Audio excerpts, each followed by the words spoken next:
तो ये है हमारा लेक्चर नंबर 12। जैसा कि मैंने बोला था कि कंटिन्यू में 2-3 लेक्चर्स में लेके आने वाला हूँ। तो इससे जस्ट पहले एक लेक्चर हुआ था 1-1.5 घंटे पहले।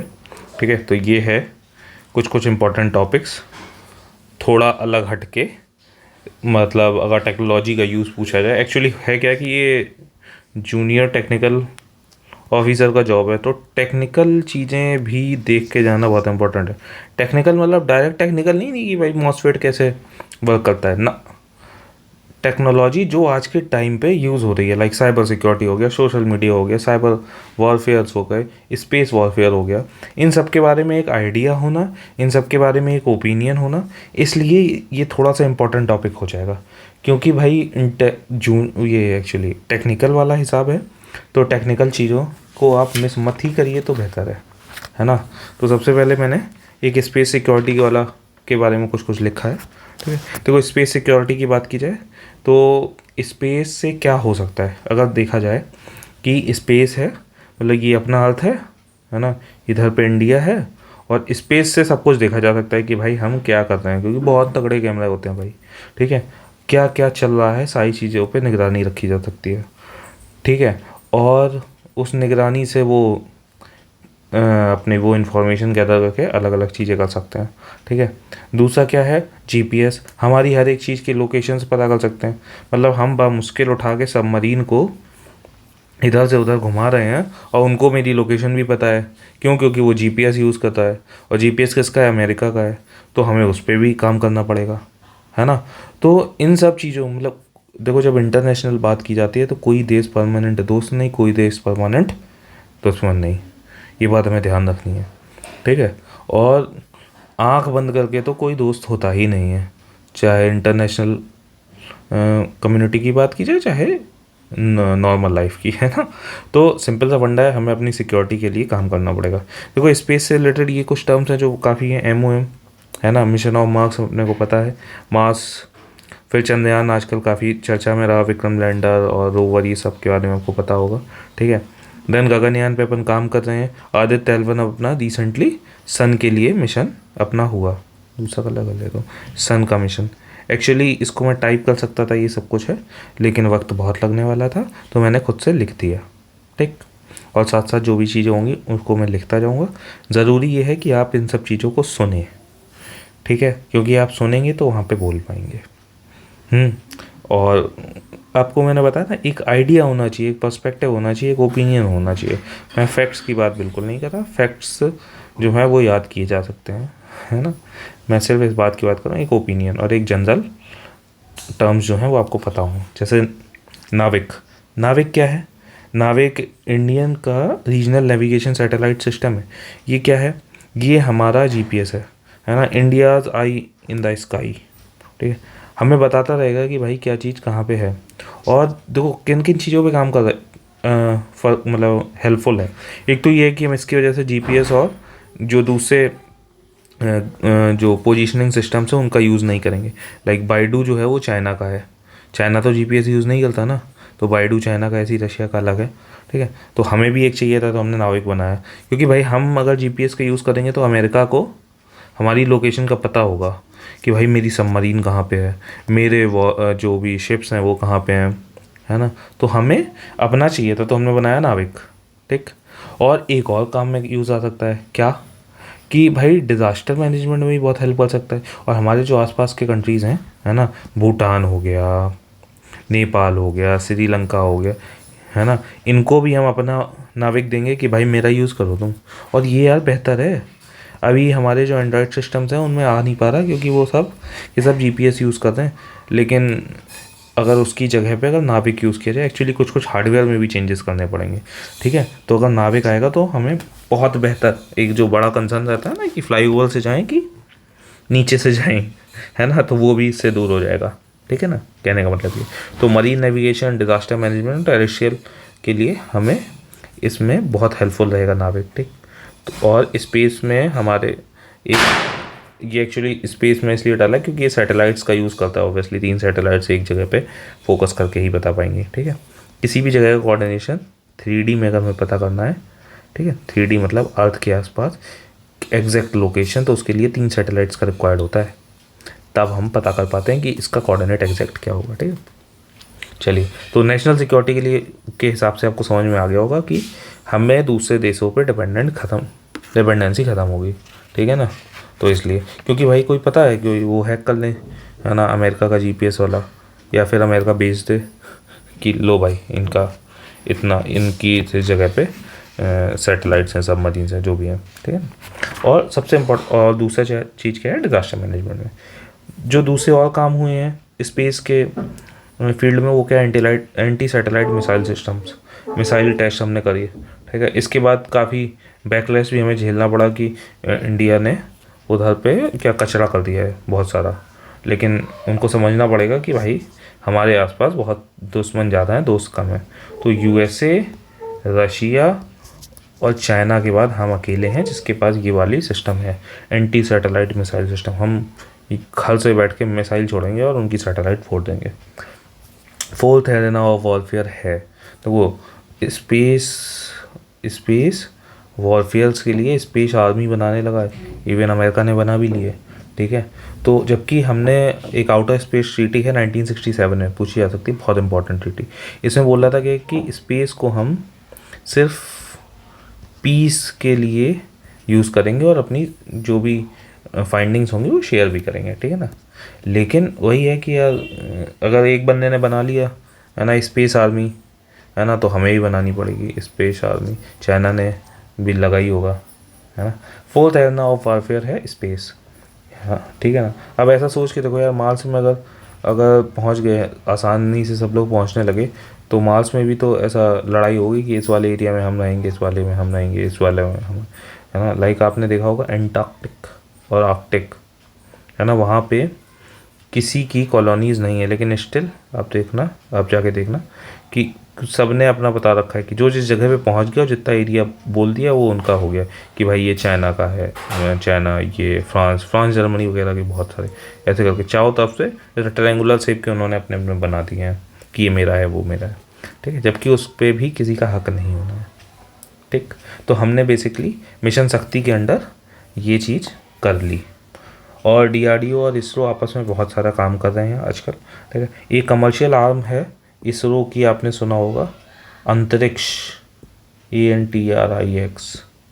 ठीक है, ये क्या कर रही है, ये पैसे ला के दे रही है किसको, हमारे इसरो को। बहुत सारे प्रोजेक्ट्स लेके आती है कि भाई हमारे इसरो के रॉकेट्स को यूज़ करवाओ, और क्योंकि हम भाई वर्ल्ड में सबसे सस्ते में भेजते हैं सैटेलाइट्स। ठीक है, ऊपर। उसके बाद एक और काम हो रहा है कि प्राइवेट स्पेस एजेंसीज भी हमारी बहुत अच्छी वर्क कर रही हैं। एक स्काई रूट एरोस्पेस, इसको भी कोई तो अवार्ड भी मिला था, देखने आगे। स्काई रूट एरोस्पेस, इसने रमन और कलाम बनाया। ये क्या है, इंजन्स हैं, ये लिक्विड प्रोपल्शन पे काम करता है, ये सॉलिड प्रोपल्शन सिस्टम है। ठीक है, रमन और कलाम, स्काई रूट एरोस्पेस एग्जाम्पल के तौर पर आप दे सकते हो जब भी इसकी बात आए, है ना। जैसे कि अमेरिका का क्या है, एलन मस्क वाली जो कंपनी है, वो है हमारा स्काई रूट है, ये भी सस्ते में ही करता है। ठीक है, अब क्या बताएं, इनमें दिक्कतें क्या हैं, है ना, कि भाई पीसफुल पर्पसेस के लिए यूज़ करना था, लेकिन लोग फिर से वहाँ पे भी अपना वही ईगो क्लैशेस हो सकते हैं। दूसरा, आउटर स्पेस ट्रीटी प्रॉपर तरीके से फॉलो हो रही है या नहीं हो रही, ये भी देखना पड़ेगा। ठीक है, तो स्पेस से रिलेटेड हमें एक आइडिया होना चाहिए कि स्पेस में क्या क्या काम हो रहे हैं।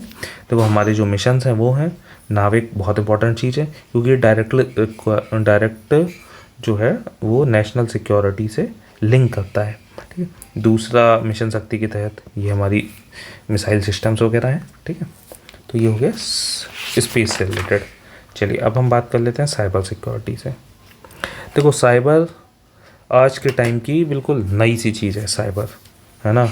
अब हुआ क्या हमारे देश में कि साइबर जैसे ही इंटरनेट आया और सस्ता इंटरनेट, सब टूट पड़े इंटरनेट पे ख़तरनाक तरीके से। तो डिजिटल एडॉप्शन तो हुआ, लेकिन बहुत ज़्यादा फास्ट रेट पे हुआ, है ना। और हमारे इधर पे अभी ढंग से ना बैंक के से जो फॉर्म मिलता है उससे पैसे निकाले कैसे जाएं और जमा कैसे जाएं, वो ढंग से नहीं आता लोगों को। और वहाँ पे हम इतने इम्पोर्टेंट चीज़ इंटरनेट उनके हाथ में दे दिया, बहुत अच्छा सिस्टम है वो, लेकिन इलिटरेसी है हमारे इधर पे, डिजिटल इलिटरेसी तो और भी बहुत ज़्यादा है। तो फिर क्या, फ्रॉड के चांसेस बढ़ जाते हैं। और डिवाइसेस जो हैं वो सब स्टैंडर्ड्स हैं, है ना। और सॉफ्टवेयर जो यूज़ करते हैं वो अनलाइसेंस्ड है। मोस्ट ऑफ द लोग विंडोज़ जो है ना वो पायरेटेड यूज़ करते हैं। कैसे, मतलब विंडो चल रहा है, बस आपका काम चल जाएगा, लेकिन भाई अगर तुम सोचो कि उसमें आपका डेटा सेफ भी रहे, वो बहुत मुश्किल चीज़ है। अनलाइसेंस सॉफ्टवेयर यूज़ करते हैं, सब स्टैंडर्ड डिवाइस। हमें कोई मतलब ही नहीं है कि सिक्योरिटी जैसी कोई चीज़ है भी। इस वजह से क्या क्या होता है ये आपको पता ही है, ठीक है। देखो साइबर सिक्योरिटी में एस्पियोनेज का बहुत ज़्यादा खतरा है, डेटा ब्रीच, डेटा पायरेसी, ये सब चीज़ें बहुत है। वॉरफेयर कैसा, सपोज़ करो हमारा एक ग्रिड है, आपने देखा होगा कि मुंबई में ग्रिड में अटैक हुआ था, वो पूरा ग्रिड कोलैप्स कर गया था, बंद हो गया था, ठीक है। अब ग्रिड बंद हो गया, सारी लाइटें ही ख़त्म हो गई किसी जगह की, है ना। सोच के देखो, ट्रांसपोर्ट सिस्टम बंद किया जा सकता है साइबर का यूज़ करके। सारी लाइट्स, मतलब इतनी सारी ट्रैफिक लाइट्स अगर मतलब शाम को 6 से 11 बजे के बीच में सारी दिल्ली की जो ट्रैफिक लाइट्स हैं उनको कंट्रोल किसी और आदमी के पास चला जाए, और गलत आदमी, वो क्या करा सकता है, ठीक है। और जब भी कोई चीज़ होती है, सपोज़ करो यहाँ पे उसने इनको कंट्रोल किया और ख़राब कर दिया, उल्टा सीधा चल रहा है, और कोई इम्पॉर्टेंट चीज़ और हो रही है उसके साथ, कंजिक्यूटिव कई चीज़ें अलग अलग तरह से, तो हमारे पूरा मतलब एक स्टेट को, एक सिटी को काफ़ी हार्म कर सकता है ना। तो इस वजह से साइबर क्राइम्स आपको पता ही चलते हैं ना, जैसे कि पैसा निकाल लिया किसी का, है ना, किसी को रैंसम मांग रहे हैं कि भाई आपका डेटा नहीं देंगे, ठीक है। तो सबसे बड़ा जो दिक्कत हुई है, डिजिटल एडॉप्शन फास्ट रेट पे हुआ है, और डिजिटल इलिटरेसी बहुत ज़्यादा है हमारे इधर पे, ठीक है। अगर देखा जाए कि इंडिया जो है ना सेकंड लार्जेस्ट कंज्यूमर है स्मार्ट डिवाइसेस का, सेकंड लार्जेस्ट कंज्यूमर। सोच के देखो, इतनी पॉपुलेशन है स्मार्ट डिवाइसेस की, लेकिन वो स्मार्ट डिवाइसेस हैं, स्मार्ट लोगों के हाथ में पहुँचे हैं, इस फील्ड में वो स्मार्ट नहीं है हमारे इधर की पब्लिक, है ना। और सबसे ज़्यादा हम लोग इंटरनेट भी यूज़ करते हैं, ठीक है। तो इसकी दिक्कतें क्या मैंने बताई ना, किस वजह से सब स्टैंडर्ड डिवाइसेस यूज़ करते हैं हम लोग, अनलाइसेंस सॉफ्टवेयर्स यूज़ करते हैं, ठीक है ना। अब इसके सॉल्यूशंस की क्या बात की जाए, कैसे बने, कैसे क्या होगा, है ना। एक तो ये है कि नेशनल साइबर कोऑर्डिनेशन सेंटर हमने बनाया था, 2013 में बनाया था, 2018 में वर्किंग भी हो गया था वो, इस पर काम चलता रहता है। डिफेंस की साइबर एजेंसी है ना, जो क्या लिखा है ये, एक हाँ कंप्यूटर इमरजेंसी रिस्पॉन्स टीम भी बनाई हमने, जैसे होता है ना कि रिस्पॉन्स टीम, वैसे ही एक रिस्पॉन्स टीम भी बनाई। अगर कुछ डेटा की बात की जाए तो 336 वेबसाइट पे अटैक हुआ था 2017 से 19 के बीच में, स्टेट वेबसाइट्स पे। और नासकॉम की रिपोर्ट के अकॉर्डिंग 2016 से 18 तक second highest cyber attack India में हुए हैं भाई साहब, सेकंड हाईएस्ट। तो हमने काम क्या किया है, ये साइबर कोऑर्डिनेशन सेंटर बनाया है, डिफेंस साइबर एजेंसीज बनाई। अब लेकिन हमें करना और क्या क्या पड़ेगा ताकि हम चीज़ें सही कर सकें। सॉल्यूशंस पे आते हैं। इससे पहले ये देखो, कुंडन कोलम में एक काफ़ी बड़ा अटैक हुआ था। ये डीटेरैक करके वायरस था जिसने अटैक किया था, नॉर्थ कोरिया के वायरस थे। ये हमारा न्यूक्लियर पावर प्लांट था भाई। सोच के देखो, न्यूक्लियर पावर प्लांट में कितनी इंपॉर्टेंट इंफॉर्मेशंस रहती हैं, है ना। पूरा न्यूक्लियर रिएक्टर कैसे काम कर रहा है, क्या है क्या नहीं है, सारी चीज़ें हैं वो ट्रैक कर सकते हैं, सारी चीज़ ले सकते हैं। वानाक्राई बहुत फेमस हुआ था, है ना। वो क्या करता था, ये रैनसमवेयर था, रैनसमवेयर, ठीक। क्या करता था कि तुम्हारा कंप्यूटर ब्लॉक कर दिया, उसने बोला कि भाई साहब 5 करोड़ रुपये डालो। अब औकात के हिसाब से मांगता होगा यार, वो भी 500 मांगो, हमसे तो 500 ही मांगेगा वो, है ना। 500 रुपये दो, तुम्हारा कंप्यूटर खोल देंगे, ठीक है ना। तो वानाक्राई रैनसमवेयर था। ये नई टाइप की फिरौती थी। पहले क्या करते थे, बच्चे को किडनैप करते थे, आजकल भाई साहब कंप्यूटर किडनैप करते हैं। किडनैपिंग करते थे किसकी, कंप्यूटर की, ठीक। ऐसे ही एक बिग बास्केट का डेटा ब्रीच हुआ था, वो किसने किया था, स्टक्सनेट या साइनी हंटर्स बोलते हैं, ठीक है ना। उन्होंने इसको क्या किया था, मतलब डेटा ब्रीच के लिए वो रिस्पॉन्सिबल थे, ठीक। ये काफ़ी इम्पोर्टेंट जो हुए हैं साइबर अटैक्स वो हैं, बाकी तो बहुत सारे हुए हैं, बताया ना, सेकंड लार्जेस्ट साइबर अटैक्स हुए। और इसके रीज़न क्या है, ये रीज़न है, ठीक है ना। हमारे इधर के जो ऑफिसेज हैं, है ना, गवर्नमेंट ऑफिस की बात की जाए, वो उसमें लोग जो हैं वो पुराने लोग हैं, उनको इतनी जब तक ट्रेनिंग प्रॉपर नहीं होगी तब तक उनके लिए बहुत मुश्किल चीज़ें होती हैं, है ना। पुराने लोगों के लिए डिजिटल चीज़ें जो उन्होंने जिसके बारे में बिल्कुल नहीं पढ़ा है उनके लिए मुश्किल चीज़ें हैं, है ना। तो ये एक बड़ा कंसर्न है। इवन हम लोग काम कर रहे हैं, बहुत सारा काम किया डिजिटल इंडिया, कितना अच्छे से वर्क किया है। लाइक आज सब्जी वाला भी, है ना, अपना डिजिटली सारे ट्रांसफर्स कर रहा होता है ना? उसको भी हमने, जैसे आरबीआई है, हर एक बात पे बताती रहती है कि आप कभी ओटीपी शेयर ना करें। ये बहुत छोटी छोटी चीज़ें हैं, इन्हीं बेसिक चीज़ों से, इन सब चीज़ों से हम लोग बच सकते हैं, सिर्फ बेसिक चीज़ों से। बहुत बड़े बड़े हम लोग चीज़ों को यूज़ नहीं है जनरल पब्लिक के लिए, बट इंस्टीट्यूशंस को बड़े बड़े स्टेप्स भी लेना पड़ते हैं ऑब्वियसली। सॉल्यूशन की बात की जाए भाई, सेपरेट बजट लेके आओ साइबर के लिए। साइबर सिक्योरिटी के लिए सेपरेट बजट चाहिए, कम से कम 10%। अगर देखा जाए तो इज़राइल, कोरिया, इन सब के पास सेपरेट बजट है, और सिंगापुर के पास भी 8% का बजट है।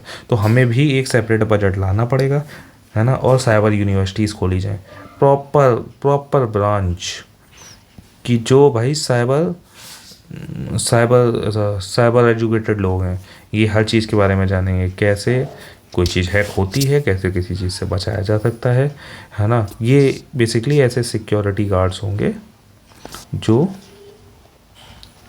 हमारे फुल ऑन सिस्टम्स को बचा के रखेंगे, है ना, बिना बंदूकों के। ठीक है ना। साइबर यूनिवर्सिटीज़ इसके लिए खोली जा सकती हैं। तो हमारे पास सबसे पहली चीज़ तो पैसा होना चाहिए, बजट होना चाहिए। बजट होगा तो हम क्लासेस जो है ना, एक्स्ट्रा क्लासेस में, है ना, सिलेबस वगैरह अपडेट करा सकते हैं। साथ साथ स्कूल्स में लैब्स बनवा सकते हैं ताकि अच्छे से इन सब चीज़ों के बारे में जानकारी मिले। तो हमारी एक जनरेशन को पता चल जाएगा कि क्या कैसे आगे होना है। दूसरा क्या हो गया, यूनिवर्सिटीज़ बनाई जाएँ, कोर्सेज लॉन्च किए जाएँ, है ना।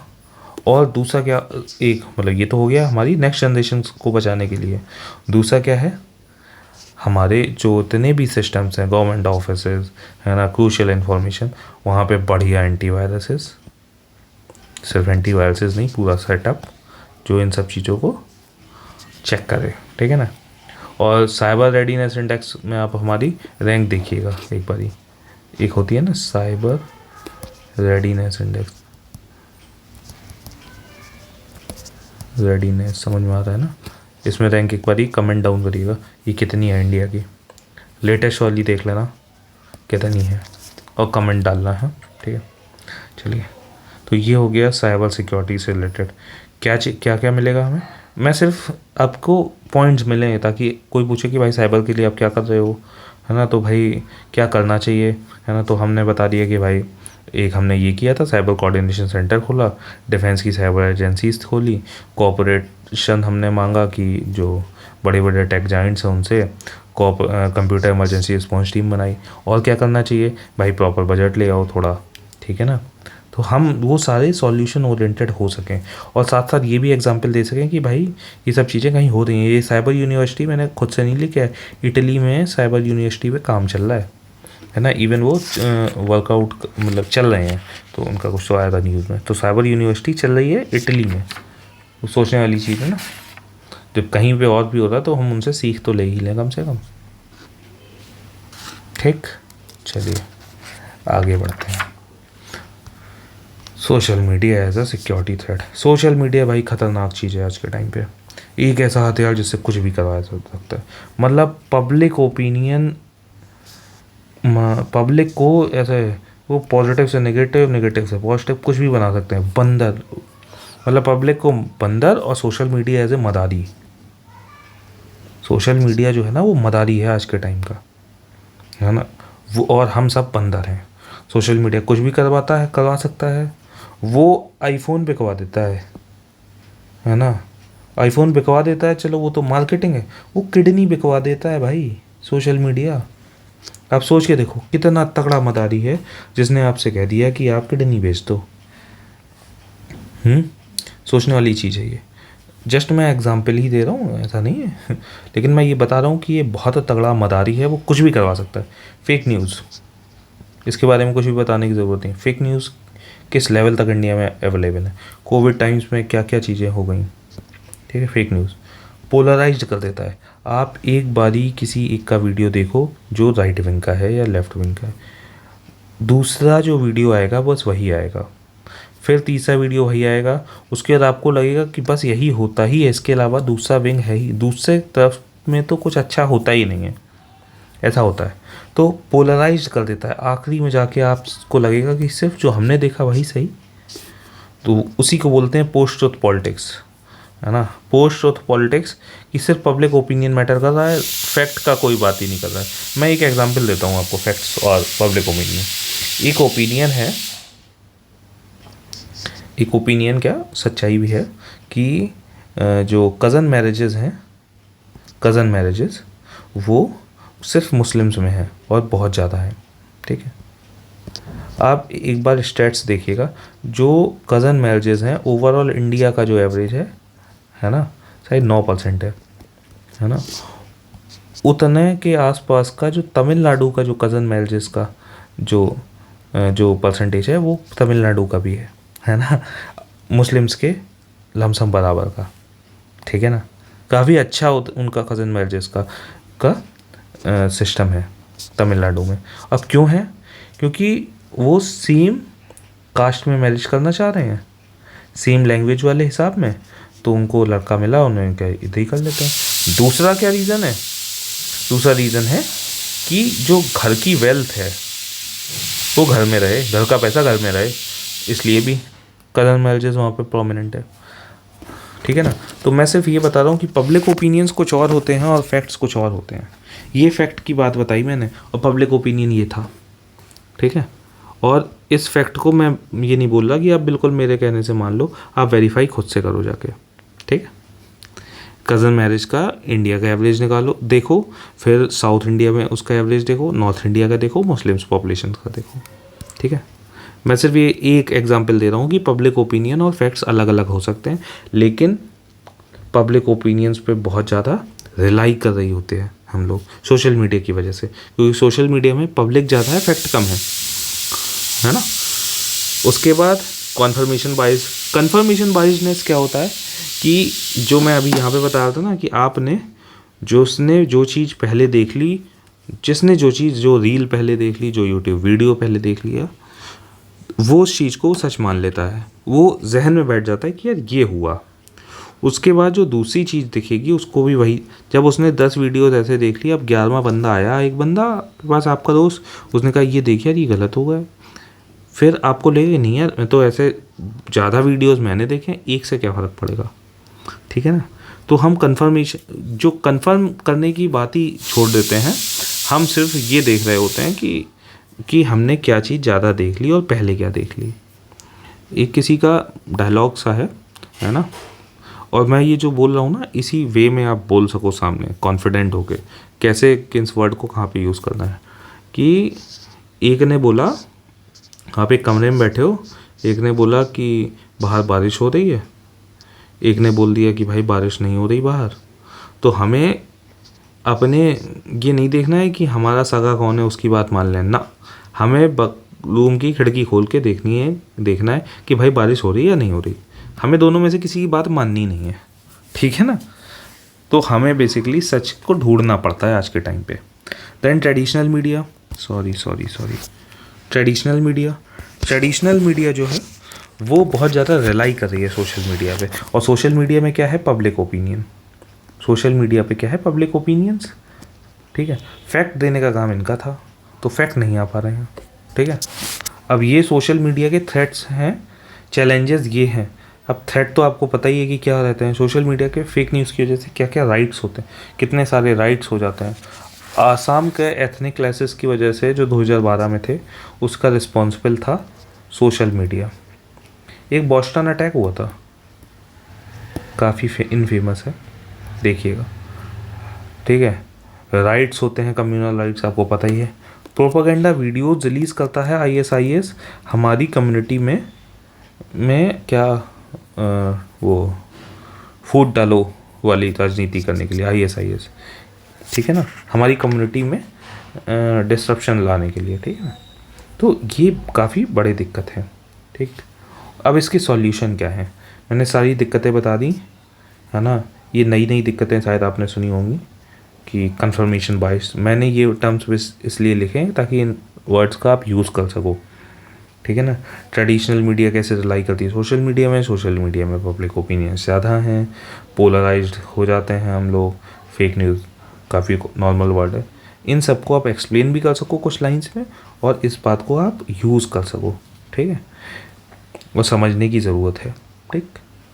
बाकी इसके सॉल्यूशंस की बात करो, क्योंकि सॉल्यूशन ओरिएंटेड आपको बनना पड़ेगा। सबसे पहले चीज़ ये है कि स्ट्रॉन्ग लॉज चाहिए भाई, लॉज है ना, रूल ऑफ लॉ है ना, सबके लिए सेम, और स्ट्रॉन्ग लॉज चाहिए कि सोशल मीडिया में जो पब्लिक ओपिनियन है वो वेरीफाई हो सकें कैसे भी। अगर नहीं हो सकते हैं वेरीफाई, तो अगर आपने कुछ भी, जो पब्लिक है उसको थोड़ा रिस्पॉन्सिबल होना पड़ेगा, है ना, क्यों, ताकि वो उल्टे सीधे ओपिनियंस ना दे। क्लासेस जो मैंने बताया कि एजुकेशन जो है ना वो सबसे बेस्ट चीज़ है, ठीक है। अगर उनको क्लासेस मिले बच्चों को, तो वो नेक्स्ट जनरेशन जो है वो हमारी समझ जाएगी कि फेक न्यूज़ को कैसे पकड़ना है, सोशल मीडिया का कैसे यूज़ करना है। सोशल मीडिया का यूजेस सिखाने के लिए बहुत इंपॉर्टेंट है। इसकी भी क्लासेस इटली में चल रही हैं, वही जो यूनिवर्सिटी की मैंने बात की थी ना, उसी टाइप से कुछ इटली में, ठीक है। उसके बाद Aadhaar card link, Aadhaar card to social media. Aadhaar card को लिंक कर दिया जाए सोशल मीडिया से, तो ये जो उल्टे सीधे लोग हैं ना, वो पंगे करना थोड़ा सा कम करेंगे। उनके अंदर डर होगा कि भाई आधार कार्ड लगा हुआ है मेरा, ठीक, एक डर। अब इसमें भी बहुत डिबेटेबल टॉपिक है, बट मैं नहीं जाऊँगा उसमें, मैं सिर्फ इसके सॉल्यूशंस की बात कर रहा हूँ अभी, ठीक है। और कॉर्पोरेट की रिस्पॉन्सिबिलिटी होनी चाहिए कि एक ही बंदा एक ही नंबर से, एक ही जीमेल आईडी से 150 अकाउंट खोल के बैठा है, उसके बाद जो हेट स्पीचेस दे रहा है, ठीक है, किसी कम्युनिटी के ख़िलाफ़ कुछ कर रहा है, ठीक है, और फेक न्यूज़, अनऑथराइज्ड न्यूज़, ये पता चलना शुरू हो जाए ना, फेक न्यूज़, सारी दिक्कतें ही ख़त्म हो जाए। इवन जो हमारी जो मेन मीडिया है ना, अपना नेशनल मीडिया,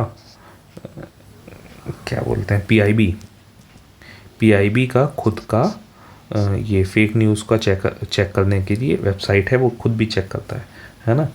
तो वो काफ़ी वर्क करता है, काफ़ी चीज़ों के लिए वो रिस्पॉन्स कर रहे हैं, बट वही है, फेक न्यूज़ ज़्यादा है, और एक अकेला एक एजेंसी का इसको चेक करना पाना काफ़ी मुश्किल होता है। तो पब्लिक रिस्पॉन्सिबिलिटी बहुत ज़रूरी है, पब्लिक रिस्पॉन्सिबल हो, है ना।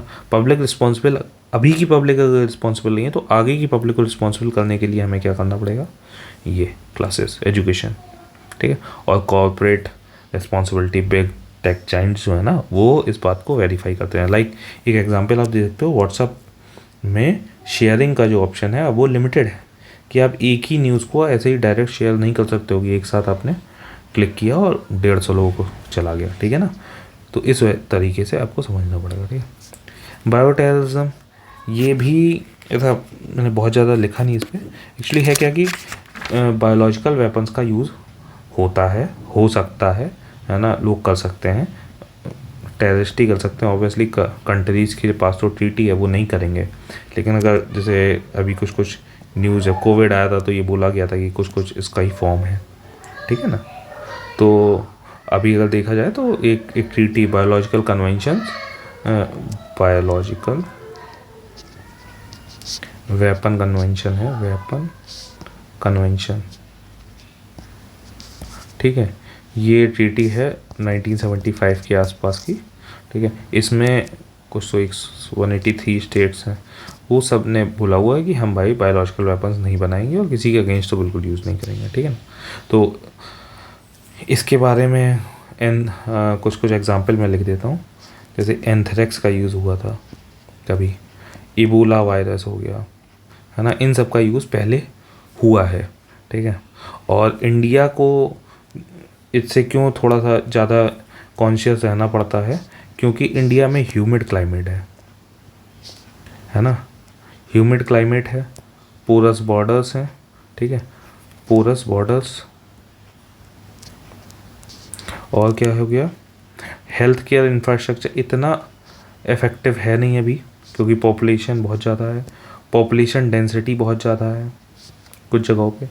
तो ऑब्वियसली अगर इसका कुछ भी ज़रा सा भी होता है तो हमारे पॉपुलेशन को बहुत ज़्यादा दिक्कत आएगी, है ना। तो इस तरीके से हमें इन सबको देखना पड़ता है। बाकी बायोटेररिज्म, बायो वेपन्स बहुत ज़्यादा इंपॉर्टेंट नहीं है, तो जस्ट एक आइडिया होना चाहिए आपको कि होता क्या है, ठीक है। अब इसके लिए क्या क्या सॉल्यूशंस क्या होंगे कि भाई हम पहले तो इंटेलिजेंस अच्छे से देखते रहें कि ये सब चीज़ें ना आ पाएँ सामने कभी भी, और हेल्थ इंफ्रास्ट्रक्चर पे वर्क करते रहें, और न्यू वैक्सीन्स पे वर्क करते रहें, न्यू वैक्सीन्स पे, बस काफ़ी है इतना, है ना, ठीक है। चलिए, तो मैंने अभी आपसे कुछ कुछ इम्पोर्टेंट बातें कर ली, सिर्फ इसको सुन के जाइए क्योंकि कल इंटरव्यू है, ज़्यादा नहीं रटना नहीं है कुछ भी, बस एक ओपिनियन रखिए चीज़ों का, और आप अलग नज़रिए से चीज़ों को सोच पाएँ, देख पाएँ, बता पाएँ, ठीक है, वो बहुत इंपॉर्टेंट चीज़ें हैं, ठीक है ना। चलिए, और बिल्कुल न्यूट्रल होके सारे आंसर्स देने हैं आपको, ठीक। चलिए, thank you for 150 subscribers bro. 150 subscribers सच में बढ़िया बात है, काफ़ी मेहनत भी लगी यार मेरी, लेकिन ठीक है ना। चलिए, बाय।